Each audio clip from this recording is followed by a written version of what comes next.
You have pushed false claims about some of your rivals, from Nikki Haley to former President Barack Obama, saying that they were not born in the United States, which is not true.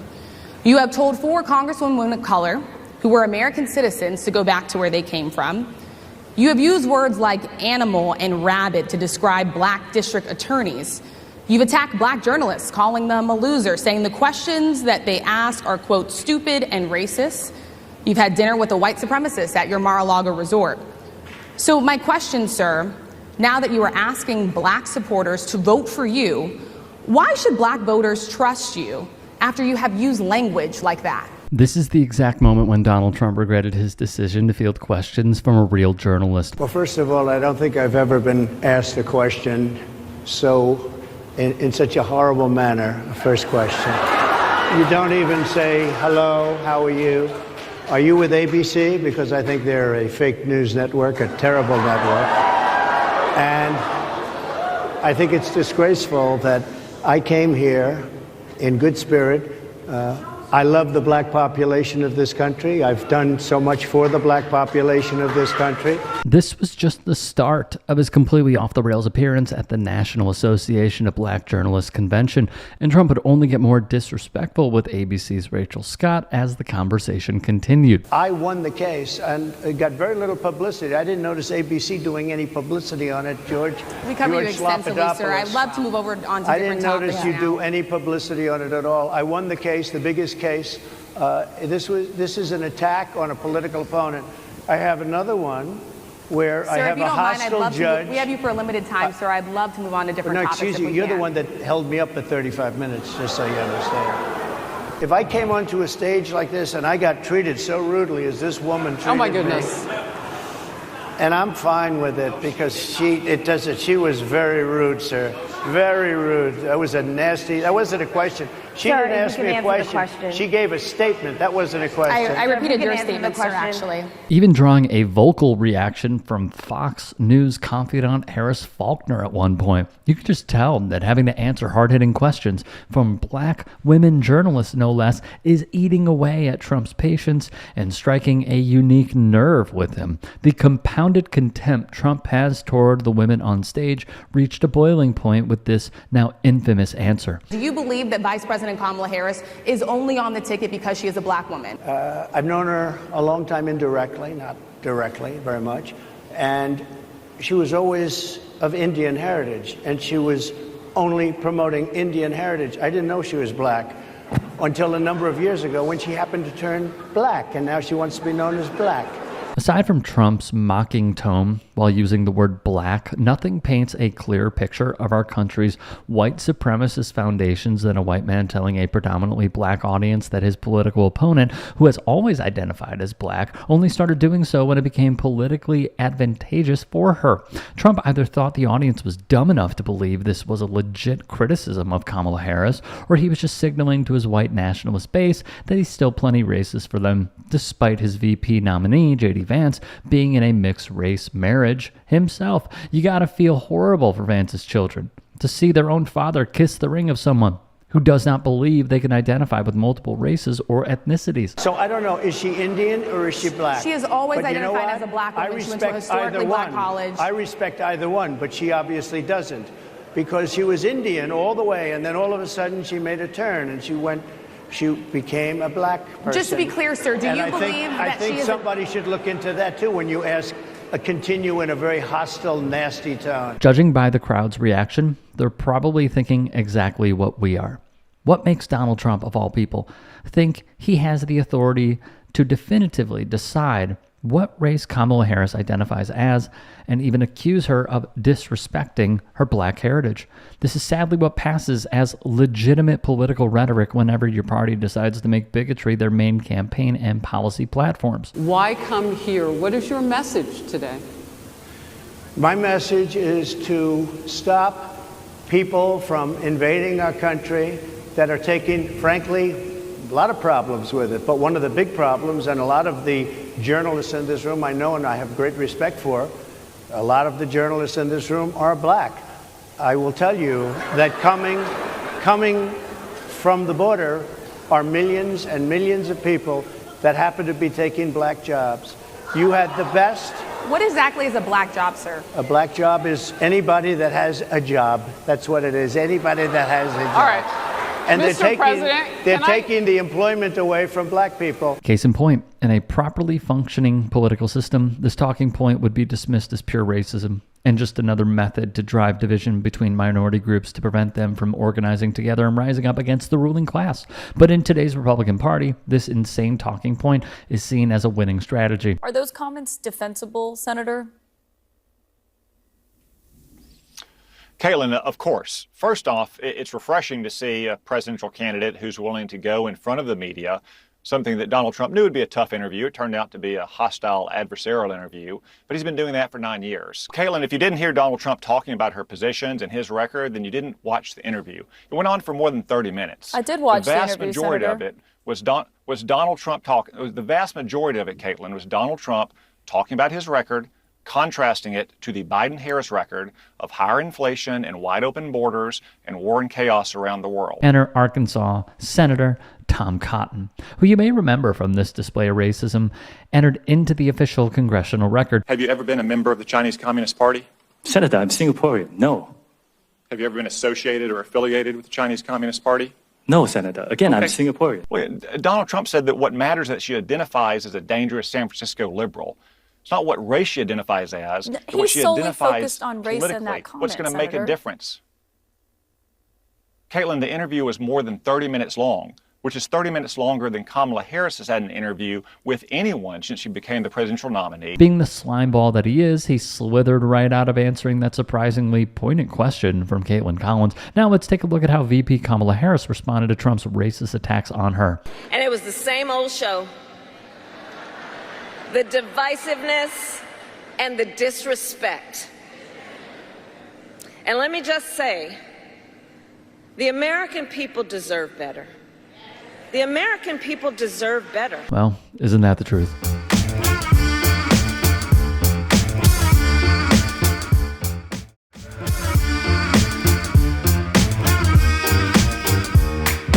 The fact is that his big kill on the black people is the millions of people that he's allowed to come in through the border. They're taking black jobs now, and it could be 18, it could be 19, and even 20 million people. They're taking black jobs, and they're taking Hispanic jobs, and you haven't seen it yet, but you're going to see something that's going to be the worst in our history. If you told us that the Trump campaign would continue to run with this blatantly racist and factually incorrect black jobs talking point after the reception it got from his debate with Joe Biden, we obviously wouldn't be surprised that they're using racism as a tool to gain votes, but would be surprised that they would let him do it in such a blatant and easily debunkable way.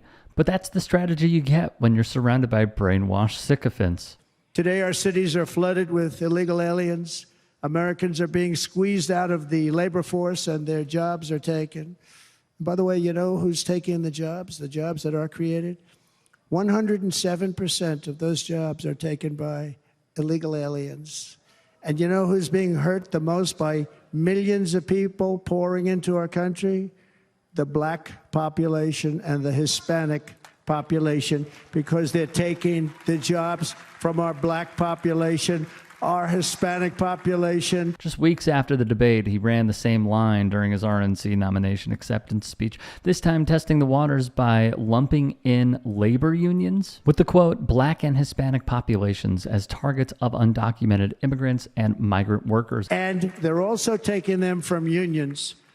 The unions are suffering because of it. No, unions are not suffering because of immigration. Unions are suffering because of anti-labor and anti-worker policies that are championed by Donald Trump and the Republican Party to further consolidate economic and political power to corporations and the ultra-wealthy, the true ruling class in the country. Trump's entire talking point was designed to mask the fact that while driving a wedge between socioeconomic classes that should be politically aligned and share infinitely more in common with each other than they do with the class of people our political establishment works for. It's just as frustrating to see that so many working class and impoverished Republican voters either don't realize the true motivations behind rhetoric like this or just don't care enough to look past the bigotry and think about what's actually being said. My message is to stop people from invading our country that are taking, frankly, A lot of problems with it, but one of the big problems, and a lot of the journalists in this room I know and I have great respect for, a lot of the journalists in this room are black. I will tell you that coming from the border are millions and millions of people that happen to be taking black jobs. You had the best. What exactly is a black job, sir? A black job is anybody that has a job. That's what it is. Anybody that has a job. All right. And Mr. President, they're taking the employment away from black people. Remember, they're taking your jobs. These people coming in are taking your jobs. After Trump revived the black jobs talking point while speaking directly to black journalists and a predominantly black audience at the NABJ convention, the most decorated Olympic gymnast of all time and our GOAT, Simone Biles, took to Musk's misinformation platform to diss Donald Trump with a simple message: I love my black job. We previously heard Trump cop out and say that a black job is anybody who has a job. So why did he add the black qualifier in the first place? As we already discussed, Republicans want to drive division among the groups of people that pose a threat to the established power structure. However, another explanation is that Trump and his campaign are so lost in the racism sauce that they think the black community would just blindly accept this assertion as fact and wouldn't be intelligent enough to figure out the subtext of Trump's statement that immigrants who are historically willing to accept lower paying jobs and even lower wages than normal at said jobs compared to U.S. citizens are directly impacting the black community because they predominantly fulfill those jobs. While a gross stereotype on its own, the main reason why so many black Americans are forced to take lower paying jobs is our country's white supremacist foundation and decades of right-wing policies that have rigged the game against the black community, effectively erasing any fair shot at upward social mobility, barring the few exceptions as always. But don't just take our word for it. What do you do? Orthopedic surgeon. Sir? What's a black job? Black job is a contractor and a renewable energy developer. Oh, that's what you do? That's what I do. That's a black job. Thank you. Hold on a second. Sure, man. What's a black job? Designing products for a multi-billion-dollar bank. Wow. Thank you, brother. What do you do? I'm a VP of a biotech company. That's right. Could that be a black job, in your opinion? It is a black job. Excuse me, sir. Excuse me, sir. What's a black job? I don't know. Well, what do you do? I'm the CEO of a food company. Wow. What kind of food? All kinds. That's incredible. Hold on, sir. Sir, let me talk to you. What's a black job? I don't know. What do you do? I'm a lawyer, and I'm a real estate developer. Hey, man, can I ask you a question? What's a black job? Black job, I don't know, managing partner at a law firm, centuries old. Wow, that's what you do? That's what they say I do. That's what my paycheck says. Excuse me, sir. Let me ask you a question. What's a black job? A black job? Caddying for you? What do you do, sir? I got a black job as a CEO. Of what? Of four companies. Yeah. Media companies, advertising, marketing, film. You know, that's good. That's a good black job. Wow. To Trump and Republicans, all the job titles you just heard would be considered white jobs. And they would like to see our country return to a place where white people would exclusively hold all of these positions because the racial disparities we're still seeing in employment and hiring practices isn't enough for them. And of course, he spent a lot of that time simply lying. To say that NABJ was 35 minutes late to start, not only kind of play and that the equipment doesn't work, plays on this idea that, you know, the black journalists can't get it together, that black people show up late and that the stuff doesn't work. When in fact, as you pointed out, it started late because Donald Trump was resisting the idea of being fact checked. He was resisting the idea that people could actually hold him accountable for the things that he says that are not true. Because if you do that, then he has to explain how he's spreading such inaccurate information about people on the other side of the border taking black jobs or misrepresenting his contributions to HBCUs and all the other things that he says makes him the greatest president for black people since Abraham Lincoln. Dr. Mark Lamont Hill could not have said it better.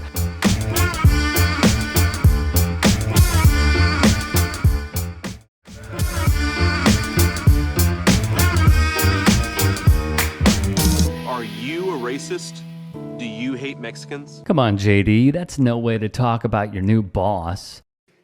They're sending people that have lots of problems, and they're bringing those problems with us. They're bringing drugs, they're bringing crime, they're rapists, and some, I assume, are good people. Common sense. They don't want these people, so they send them to the United States because the United States is run by stupid people. Some are good and some are rapists and some are killers, and we don't even know what we're getting. The truth is, it's true. They think it's like Mother Teresa's coming across the border. Well, I said drug dealers, I said killers, and I said rapists. And they made the word rapist. They really picked that up. If you are saying he can't do his job because of his race, is that not the definition of racism? No, I don't think so at all. This judge is giving us unfair rulings. Now I say why. Well, I'm building a wall, okay?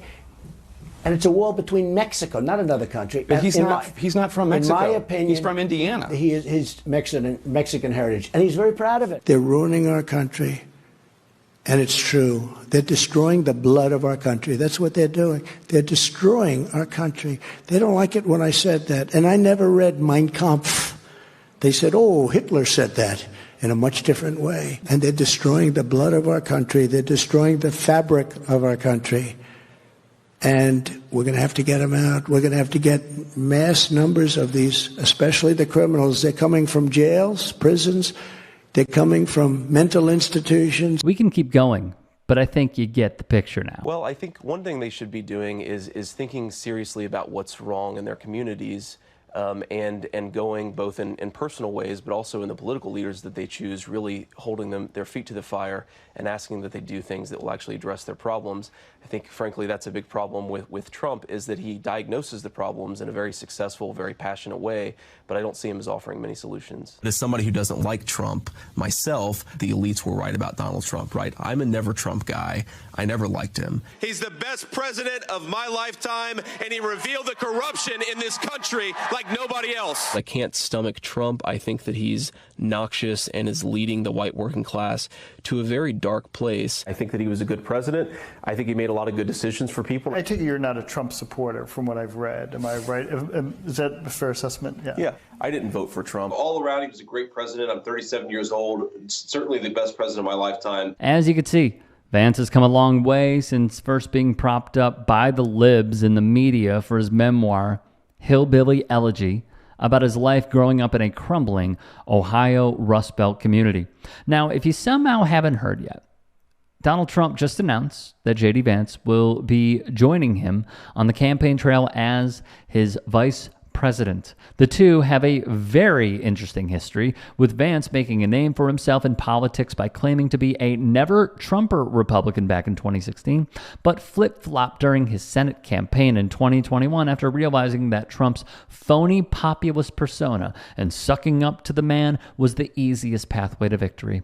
A former confidant of depraved venture capitalist Peter Thiel and a Silicon Valley elitist himself, J.D. Vance represents the worst of American politics, a slimy, insecure, fraudulent, self-interested, power-hungry person who has proven time and time again that he will do anything and everything Trump asks of him, which is exactly what Trump and the Heritage Foundation and everybody in conservative circles want in this administration. I do think that basic human honesty, even though it may not always pay off in the short term, it tends to pay off in the long term, or at least if you're not honest, it tends to pay off negatively in the long term. I'm sick of the big tech companies censoring conservatives, shutting us up, and let's be honest, ladies and gentlemen, stealing the 2020 election. It's no secret that JD knows exactly what he's doing by latching on to these talking points and diving headfirst into the good graces of MAGA, which just makes his political ambitions that much more dangerous. And I find it weird, George,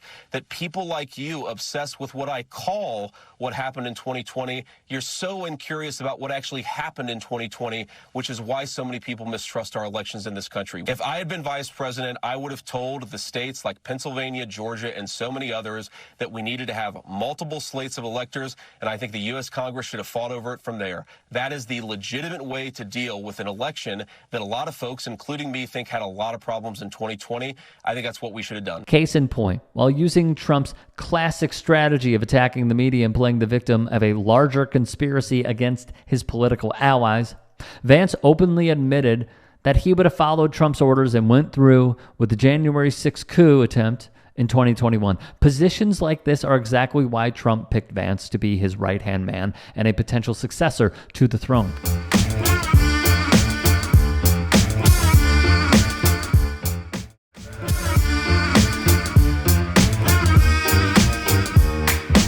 It is truly astounding to think that the same person who compared Trump to the Big H would be licking his boots like he is now. But this is unfortunately the type of scenario and candidate that our political and economic systems incentivize to seize power. This is an evolution, and I know you've been asked about this before, about past comments that you've made about Donald Trump.